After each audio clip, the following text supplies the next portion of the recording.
The Galactic Council spire rose above the clouds of Vale Rin like a needle piercing through eternity, a monument of glass, light, and arrogance. Within its core, 3,000 delegates shimmered in tiers of color-coded brilliance: gold for the Elder Empires, silver for the Ascendants, gray for the newly accepted. The humans sat in the last row, beside species that still burned coal and prayed to lightning.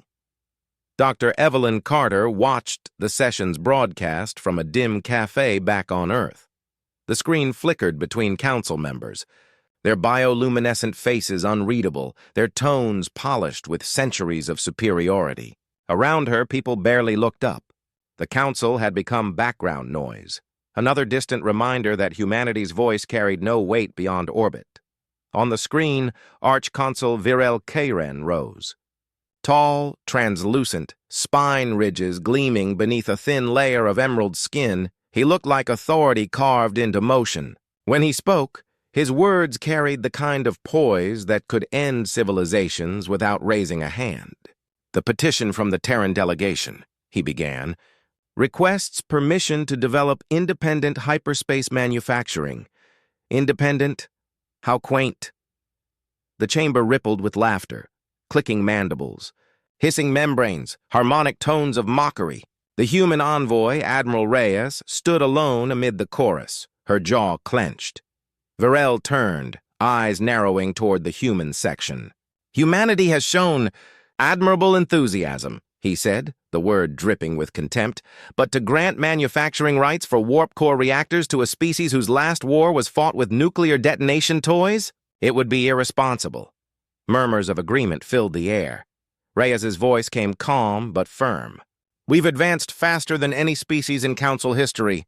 We built our first interstellar vessel before being given access to your databanks." "Yes," Virel replied smoothly. "And you crashed it into a moon." More laughter. Evelyn's hand tightened around her mug. "We seek partnership, not patronage," Reyes said, her composure straining. "And we seek stability," Virel countered. "Give primitives the fire of the gods, and you'll burn the heavens." The words echoed across the spire. The delegates' laughter became applause. A motion was passed. Petition denied. The broadcast cut to the council's insignia. Evelyn stared at her reflection in the black screen. For a long moment, she said nothing. Then, quietly, with the precision of someone etching history, she whispered, "Primitive, huh?" The mug hit the table hard enough to crack. Hours later, the Houston shipyard smelled of dust and regret. Corrugated metal roofs rattled in the wind. A faded sign, Carter Industrial Solutions, hung askew over the main hangar. It had once been a proud research annex during the Terran Defense Initiative. Now it was a ghost.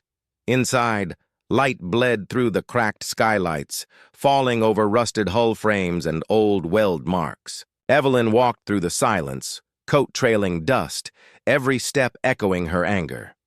On the workbench lay fragments of an old FTL core, one she'd designed before the council seized her patents. She brushed her fingers over the metal, cold, inert, waiting. "You watching the council stream?" came a voice from behind. Lucas Trent, mechanic ex-Navy and her last loyal friend. His sleeves were rolled, hands blackened from engine grease, eyes half amused, half exhausted. "Yeah," she said. "Watched humanity get called a cosmic toddler again." Standard Tuesday. Not anymore. She picked up a datapad and began sketching. "They say we can't build our own ships. Fine. We'll build one anyway." Lucas blinked. "Eve, they'll vaporize us if they find out. Let them try. I'm not asking permission to exist." He stared at her, then laughed softly. "You're serious?" "Completely." Evelyn tapped the pad. Blueprints unfolded midair. A skeletal hull, fusion matrix, improvised core chamber. The lines were rough, desperate, human. "You want to build a starship," Lucas said slowly, "in a warehouse that leaks when it rains." "Exactly." "With what funding?" "Junkyards, decommissioned fleets, whatever's left of the defense initiative. And when the council notices our power draw, they'll think it's a city grid malfunction." He looked at her like she'd lost her mind, and maybe she had. But in her eyes, He saw that spark that once turned textbooks into weapons-grade designs. Humans didn't stop when told to. They started, he exhaled. You'll need a team. Already do. Call the ones who still believe in Earth before bureaucracy killed their spirit. 2 days later, the hangar came alive again. Old generators coughed to life. Tools clanged against steel. Evelyn moved between workstations, issuing orders with the precision of a conductor. Maria, check the coil integrity before we reroute the plasma lines. Trent, calibrate the old T-77 engine. I want rotation by midnight. No Reyes, not Admiral, the other Reyes, the mechanic. Get him here. Every motion carried intent. Every sound felt like rebellion being welded into shape. Lucas leaned on the railing, watching sparks rain from the rafters. You know, if we fail, they'll call us proof of their point. Evelyn didn't look up. Then we won't fail. And if they come before we're done? Then they'll see what humans build when they're insulted. Night deepened. The storm outside rolled across the Texas plain, lightning flickering through the skylights. Inside, the crew huddled around a schematic projected over the floor, an outline of something that resembled no council ship. Compact, layered, brutally efficient. No sleek lines, no ornamental plating, said Maria, her voice hushed. It's ugly. It's honest, Evelyn replied. Every curve means something, and the core?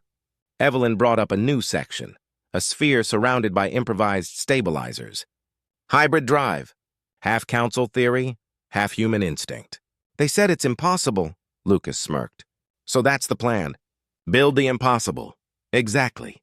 Thunder cracked above, shaking the walls. The lights flickered but held steady. Evelyn looked around. A dozen people, tired, underfunded, working with scrap. Yet in their eyes, she saw something she hadn't seen in years. Pride. Not the manufactured patriotism of speeches, but the quiet fire of people who refused to kneel. She placed her palm against the cold metal of the prototype hull. They said we're primitive, she murmured. Then we'll remind them what primitive fire does to the sky. Weeks passed. The shipyard became a fortress of noise and light. Every day, someone new arrived. An ex-pilot, a coder, a scavenger with stolen parts from orbital junkyards. Word spread quietly through encrypted messages and whispers in bars. Carter's building something. But the council listened. 2. In the polished corridors of the spire, Viril Karin reviewed intercepted transmissions. His aides hovered anxiously as he replayed fragments of Earth's encrypted chatter. Prototype reactor achieved 1.2% stability. Welding phase 7 complete. Viril's ridges flared faintly. Impossible. Their technology doesn't allow this. Should we intervene? Asked his aide. No, Viril said softly. Let them dig their own grave. When they fail, we'll make an example of their ambition. He turned away from the screen, but something in his expression betrayed unease. Back on Earth, the garage lights burned through another midnight. The frame of the ship, rough, angular, human, stood half-complete, suspended by cranes and stubborn faith. Lucas looked up from a console. You ever think what happens if it actually flies? Evelyn smiled faintly. Then the universe will have to update its definition of primitive. The storm outside roared louder. Sparks danced across the hull as welders sealed the final plates. Somewhere deep within the chaos, a small reactor pulsed for the first time, like a heartbeat, and for a moment, every human in that hangar paused, not in fear but in awe. The impossible had just begun. The morning after the first successful ignition smelled of ozone and triumph. Blue-white residue clung to the air, coating the metal beams of the old hangar like frost. Evelyn Carter didn't sleep. She stood under the skeletal frame of the ship, still more ribs than vessel, and watched the pulse of the test core fade from blinding light to a faint, rhythmic glow. The prototype reactor hummed like a living heart. Imperfect, dangerous, beautiful. 2% stability, Maria reported from her console. Barely held, Evelyn nodded. That's 2% more than they said was possible. Lucas yawned, hair matted with oil and sweat. And 1% away from an explosion that could have vaporized Houston. Evelyn turned toward him, eyes sharp but amused. Progress isn't safe. That's why the council hates us. The others laughed, tension melting into pride. For the first time, the impossible felt reachable. By afternoon, the hangar buzzed with motion. Supply trucks came and went under false registry numbers. Fabricators spun recycled alloys into new plating. Welding sparks rained like starlight. The sound was chaos wrapped in rhythm, the sound of defiance turning into industry. A radio crackled beside Evelyn's station. "Carter, you're gonna want to hear this," said Trent. He patched the feed through. A broadcast from the Galactic Council spire echoed across the speakers. Virel Karen's voice, smooth as polished stone. "Recent anomalies detected within Sol system energy grids are under investigation. The Council assures all member worlds that safety protocols will be enforced. Unauthorized experiments in hyperspace energy are punishable under Section 72. Maria snorted. "He's talking about us." Evelyn didn't look up. "Good. Means we're being noticed." Lucas frowned. "Being noticed by Virel is how civilizations disappear." Evelyn finally smiled, a thin, knowing one. "Then let's make sure humanity disappears into the stars, not into his prisons."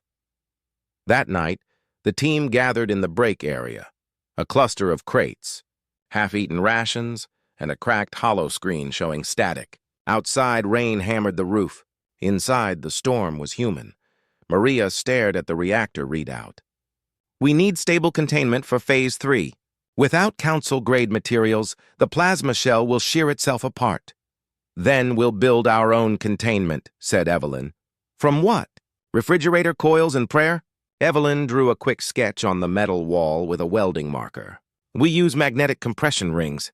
Layer them. Human tech may be crude, but it's flexible.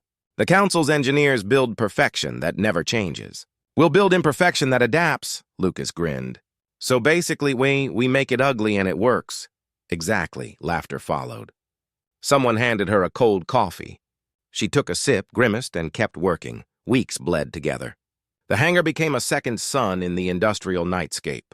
The ship grew, bulkheads sealed, wiring laced through narrow arteries of alloy. The once empty warehouse now pulsed with light and noise 20 hours a day. The first major success came unexpectedly. During a test run of the stabilizer coils, the system should have overloaded. Instead, it synchronized perfectly for 13 seconds. The readings went off the charts. Maria stared at the monitor. "That's impossible." Evelyn didn't answer. She felt the vibration under her boots, the hum of power that wasn't supposed to exist. She pressed a hand to the reactor casing. It felt alive. Lucas exhaled slowly. "Eve, you just outperformed half the Council's licensed reactors." Her voice was quiet, certain. "Then we stop calling this a test. This is construction." But success brought attention, far above Earth. In the orbiting Veilrin monitoring array, Council watchers intercepted a burst of coded energy from Sul. The reading showed human-origin plasma containment, a signature banned by treaty. The report landed on Virel Karen's desk within hours. He read it twice, each line deepening the furrow between his brow ridges. Unregistered human activity. Core pattern classified as pre-Drakari type. The aide beside him hesitated. "Should we alert the enforcement fleet?" Virel's jaw flexed. "Not yet. If they're foolish enough to build it, I want proof before I erase their world." He leaned closer to the hologram of the reactor output. The pulse was raw, violent, unstable, and yet it worked. It reminded him of something ancient, something dangerous. "Primitive species," he murmured. "Always playing with fire. Back on Earth, the fire spread. More volunteers arrived, ex-miners from Mars, engineers from Luna, even a retired pilot from the European wing of the Terran Navy. Each brought scraps, parts, data, and skill. They called it Project Dauntless. One evening, under the red glow of a setting sun, Evelyn walked the perimeter, watching the ship's form take shape. The hull stretched across the hangar floor like a beast mid-transformation, sharp edges, brute curves, every inch hand-welded. It wasn't elegant. It was human. Lucas joined her, wiping his hands on a rag. "You realize we've passed the point of no return?" She nodded. "The moment we lit that reactor, there was no turning back. You think they'll come?" "They'll come. And when they do, I want them to see it launch." Lucas studied her face. Calm, resolute, haunted by purpose. "You could have walked away. You had the credentials to join them." "And let them leash us?" she replied. "They fear us because we remind them of what they lost, the hunger to create without permission." That night, they tested the full power sequence. The hangar lights dimmed as the reactor engaged. Energy arced along the containment rings, blue lightning crawling across the ship's unfinished hull. The sound built, a low, throbbing roar that shook the floor. Instruments spiked, Maria's voice trembled. "Output at 96%. Core temperature stabilizing. Stabilizing. Wait!" The lights flared. A thunderclap of force rippled outward, knocking tools off tables. Sparks erupted from the main conduit, showering the deck. Lucas shouted over the noise, "We're losing the secondary coil!" Evelyn slammed her hand on the manual override. The reactor shuddered, then dropped to silence. The power cut. Smoke filled the air. For a few seconds, nobody moved. Then the emergency lights flickered on, painting everything in red. Maria coughed. That was close. Evelyn wiped soot from her face, steady and calm. But it worked. 96% output, and it didn't melt the building. Lucas stared at her. "You're insane," she smiled faintly. "Yes, but I'm right." 3 nights later, the Council probe arrived. It came disguised as a meteor fragment, a polished shard of metal that embedded itself in the desert outside Austin. Hidden sensors unfolded, scanning frequencies, mapping power flux. Within hours, it transmitted everything to the Vale Rin spire. Inside the Council's core chamber, Varel reviewed the intercepted footage. He paused on a single frame, humans standing beside a half-finished starship. Sparks flying, sweat shining.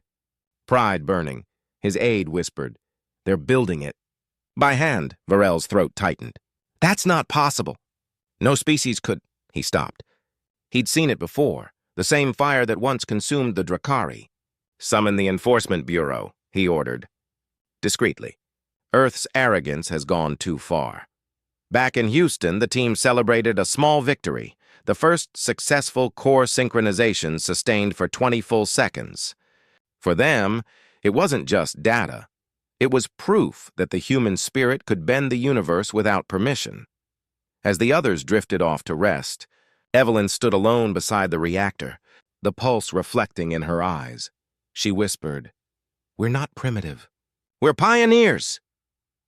Lightning flashed outside, echoing her words across the steel skeleton of the Dauntless, and somewhere far above, in the silent dark between stars, the Council's fleet began to move. The Galactic Council chamber was quieter than usual, not with peace, but with the anticipation that comes before judgment. The light above the central dais shimmered like a contained storm, casting long shadows across the ring of delegates. Each representative shimmered in their spectral hue, crimson for militarized worlds, silver for bureaucratic orders, pale green for the Vile Rin. At the center stood Arch-Consul Virel Karen, spine ridges arched, eyes unblinking. He tapped a claw against the consul, summoning the case. "This hearing," he began, voice resonant, "concerns the violation of the Galactic Technological Accord by Species 721, humanity." Whispers rippled through the hall. Some amused, others alarmed. Humanity, the youngest civilization to be granted observer status, accused of illegal ship construction. On the holo feed, Admiral Reyes appeared wearing the dark blue formal uniform of Earth's diplomatic corps. Her expression was neutral, hands clasped behind her back. To her right, the holo signature of Dr. Evelyn Carter flickered, not from a council-approved uplink, but from an encrypted civilian channel. That alone was a silent act of rebellion. Varel's gaze fixed on her. "Dr. Carter, I assume you are aware of why you have been called before this council?"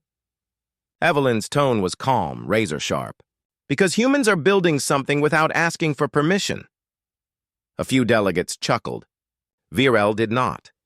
"Because your activities threaten the technological equilibrium that keeps this galaxy from collapsing into chaos." "Equilibrium," she repeated softly. That's a fancy word for stagnation. Gasps followed. Even through the feed, her defiance carried weight. Reyes gave her a subtle shake of the head, a warning, but Evelyn didn't stop. For centuries, your council hoarded knowledge. You measure progress not by innovation, but by control. You call it order. We call it fear. Varel's ridges darkened in color, a biological sign of restrained anger. You misunderstand your position, Doctor. Humanity was granted access to the stars only because we allowed it. Without our regulation, your species would have torn itself apart. Evelyn leaned forward. And yet we're the only species that keeps building after every collapse. The chamber erupted in layered alien murmurs, overlapping voices in dozens of languages. Varel raised a hand, silencing the uproar. Enough, he hissed. You stand accused of unauthorized hyperspace reactor development, unauthorized fleet construction, and deliberate violation of Council Code 72. Do you deny it? Evelyn's eyes didn't flinch. Define unauthorized. A few human aides off-screen smothered smiles. Varel's voice turned to ice. You do not dictate the terms of this hearing. Then perhaps you shouldn't hold hearings about species you refuse to understand. Reyes interjected smoothly, her voice carrying the professionalism Evelyn abandoned. With respect, Archconsul, Earth denies any official involvement in what Dr. Carter is accused of. She's an independent civilian. The Terran government does not sanction or possess the means for such a project. Varel smiled, the cold smile of a predator humoring its prey. Convenient, Admiral. So your government cannot control its own citizens? We allow free thought and free work, Reyes replied. It's not a crime to dream. It is, Varel said softly, when that dream involves breaking the universe. Far away on Earth, the hangar's air felt thicker. The team watched the live broadcast in tense silence. The ship, now over 70% complete, loomed above them like a shadow made solid. Lucas paced beside the main console. They're going to sanction Earth if this goes wrong, Maria muttered. They already decided that before the hearing started. Evelyn's voice came through the speakers, defiant as ever. We're not stopping. If they want proof, they'll get it. Eve, Lucas said sharply. If they move on us before we're ready, then we finish faster. He stared at her hollow projection on the council feed. You're making history and committing treason at the same time.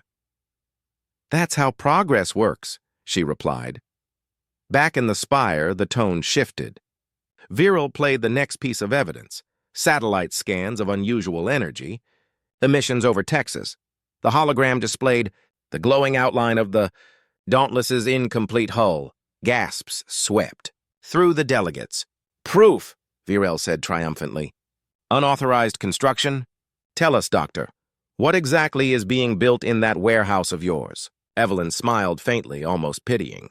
You wouldn't understand the blueprints even if I showed you. Try me. She leaned back. It's not a weapon. It's a statement. A threat, then. A reminder, she corrected, that you don't own the stars. Reyes closed her eyes briefly, knowing the political fallout was already sealed. Varel turned to the chamber. Motion to embargo Earth's access to interstellar trade and research channels. Effective immediately, dozens of delegates raised their hands. Others hesitated.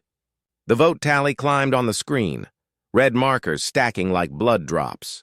Motion passes, Varel announced. Earth is hereby restricted to pre-FTL development status until further notice. The chamber applauded.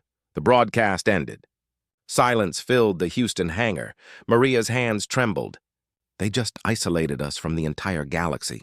Lucas slammed a wrench onto the table. Perfect. No more oversight. No more rules. Evelyn exhaled slowly. Exactly. They think they punished us. They just freed us. Outside, lightning flared across the night sky. The power grid flickered, then stabilized as the backup reactors hummed. The ship's unfinished hull gleamed under the artificial light, raw, powerful, unfinished, but undeniably alive. Evelyn turned to the group. We have one goal now.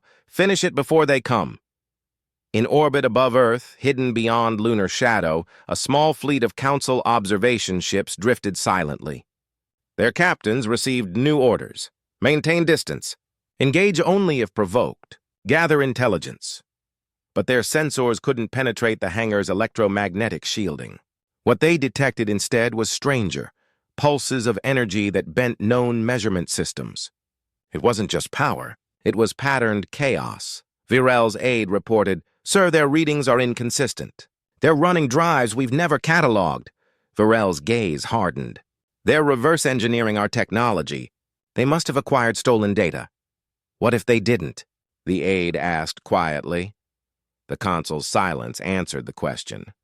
Meanwhile, Evelyn and her team worked like people possessed. Sleep was a luxury, food an afterthought.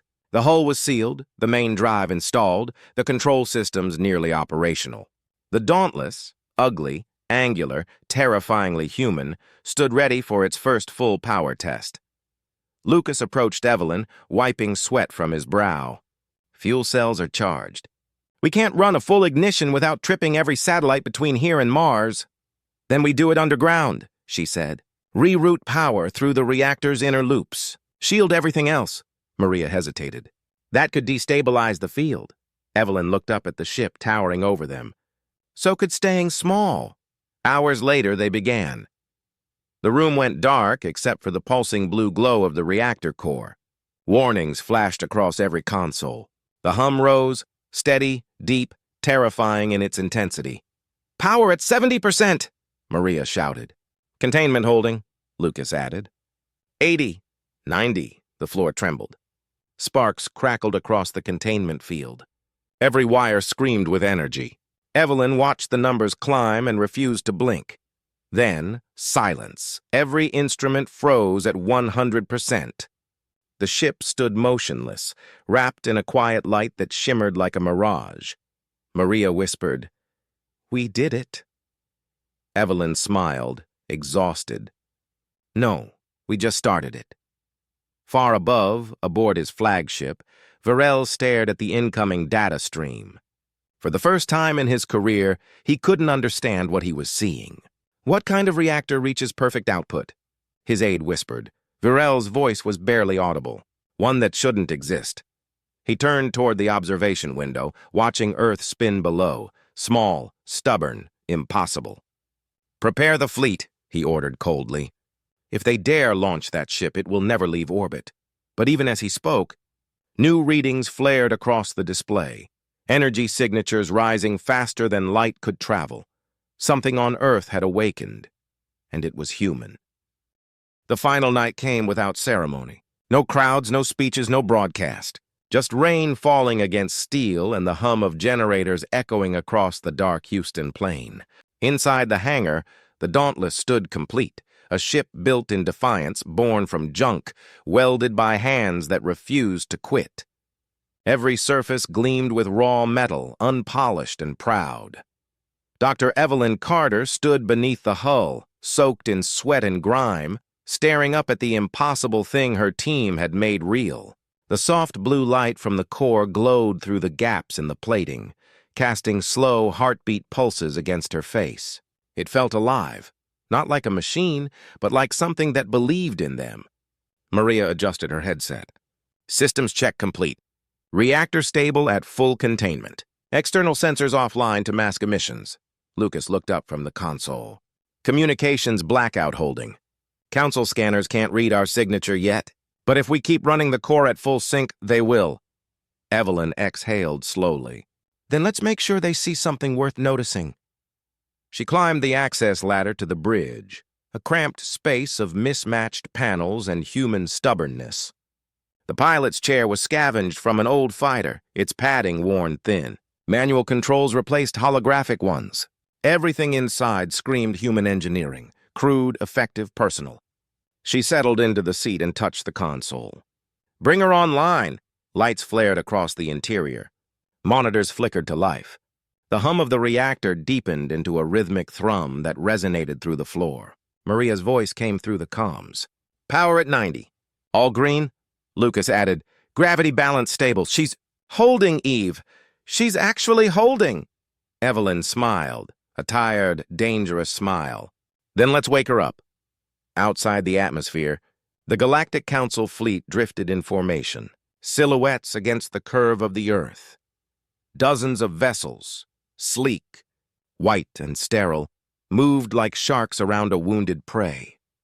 On the flagship Virel's Promise, Archconsul Virel Karen watched the holographic projection of Earth's surface. Red dots marked power surges in the Texas sector. His aide trembled behind him. "The readings are spiking again, sir. Same pattern as before. Stronger. How strong?"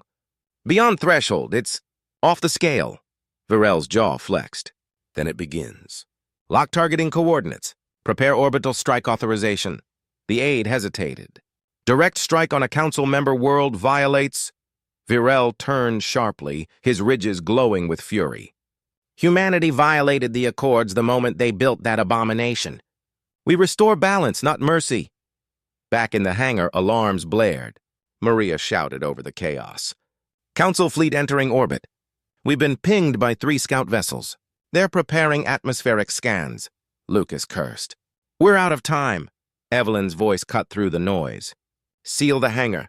Activate jump pre-sequence."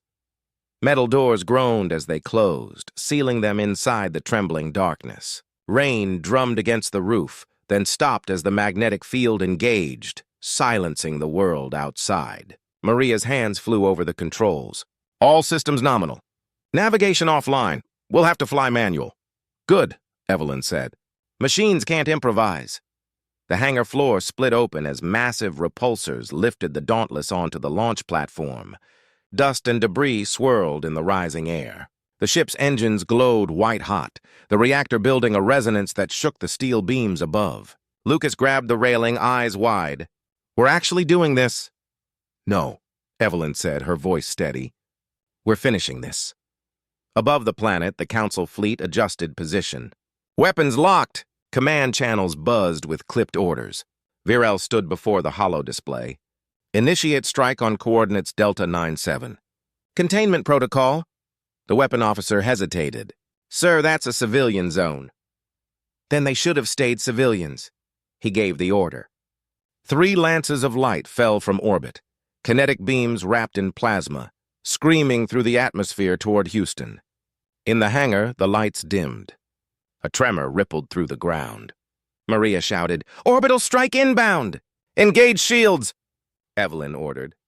The magnetic field around the ship flared as the impact wave hit. The world outside exploded in dust and fire. Concrete cracked, windows shattered, the sky turned white. But inside the hangar, the Dauntless stood firm, vibrating but unbroken. Lucas checked the readings. Shield integrity holding at 78%. "We can't take another direct hit." Evelyn gritted her teeth. "Then we don't wait for one." She slammed the ignition switch. The engines roared. The floor cracked open as molten exhaust turned steel to vapor. The Dauntless rose through collapsing debris, cutting through smoke and flame, its hull glowing with defiance. The hangar imploded beneath it, but the ship broke free. Virel's fleet detected the launch immediately. "Object descending from target site," reported the aide. "Velocity rising exponentially, 200, 400, 800 meters per second." Virel leaned forward. "Target lock?" "No lock, sir. Its signature keeps shifting, like it's rewriting its own emission pattern." "Then fire blind!" A dozen plasma bolts streaked downward, carving through the clouds. In the cockpit, Evelyn's knuckles whitened on the controls. The air outside blazed orange. A beam tore past the ship's flank, vaporizing the storm clouds. Another hit the trailing edge of the stabilizer. Alarms screamed. Maria shouted, "We lost port thrusters!" Evelyn didn't hesitate. "Divert auxiliary power." "Trim with reactor feedback." Lucas looked up, terrified. "You can't reroute live plasma through the core matrix." "Watch me." She flicked the switches, forcing raw energy through the damaged coils. The Dauntless jolted, then steadied. The hull vibrated like a living thing fighting to breathe. Through the forward viewport, the stars burned closer. "Altitude 100,000, Maria reported. "We're clear of atmosphere." "Good," Evelyn said. "Let's give them a reason to remember our name." On the Council flagship, Virel watched in disbelief as the Dauntless broke through the stratosphere. Its trajectory was impossible. No FTL beacon, no navigation relay, just brute power and sheer audacity. "What kind of drive is that?" his aide whispered. Virel stared, jaw tightening. Something no one gave them permission to build.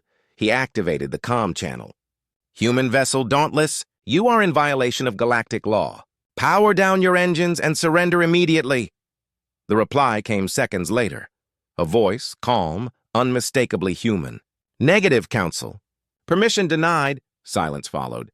Then, laughter from the human crew, small, tired, victorious.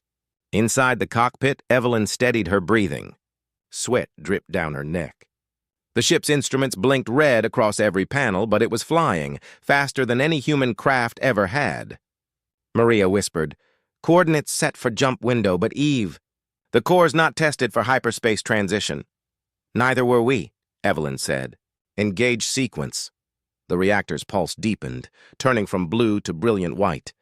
The space around the ship began to distort, light bending inward, reality bending outward. Lucas gripped the edge of his console. "We're past the limit. Field integrity at 20%. Hold it," Evelyn shouted. The hull screamed. The stars outside blurred into streaks of light. For a heartbeat, the Dauntless hung between existence and annihilation. And then it vanished. Virel's monitors went dark. Every sensor, every scan, every reading, gone. The space where the ship had been was empty. The aide stammered, It jumped." But there was no jump gate, no path, no... Virel stared into the void. "They built a ship that breaks the laws we wrote." For the first time in centuries, the arch-consul felt fear.